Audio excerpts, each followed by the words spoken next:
अस्सलाम वालेकुम नाजरीन, आप देख रहे हैं फ्लाई न्यूज़। नवाब शाह से खबर शामिल करते हैं रिजवान रजा काजी की। सिंध के मशहूर बुजुर्ग सैयद असगर अली शाह अलमारूफ सकी जान दातार के 753वें सालाना उर्स मुबारक की 3 रोज़ा सरकारी तकरीबात अपने अख्ताम पर पहुंची।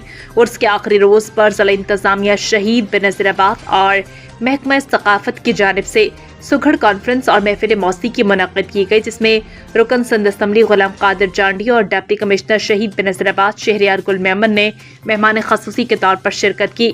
महफिल मौसीकी में सिंध के मशहूर फनकारों शुमन अली मेराली, फरजाना बहार, सूफी फनकार फ़कीर बरकत जमाल ने सूफी कलाम पेश करके भरपूर दाद हासिल की, जबकि सुघड़ अली गुल भट्टी और दीगर ने नड़ बैत और तख़य्युलात की पेश करके खूब दाद हासिल की। इस मौके पर एडिशनल डिप्टी कमिश्नर नवाब सुमैर लगारी, असिस्टेंट कमिश्नर दौड़ हसान जफर, मुख्तार कार दौड़ Mohammad Ali Jamali, Mukhtar car Nawab Shah Mohammad Akram, information officer Ejaz Ali तुनियो, दरगाह के सज्जादा नशीन फ़कीर नवीद हुसैन वस्तड़ों के अलावा मुख्तलिफ महकमों के अफसरान ज़ायरीन ने बड़ी तादाद में शिरकत की।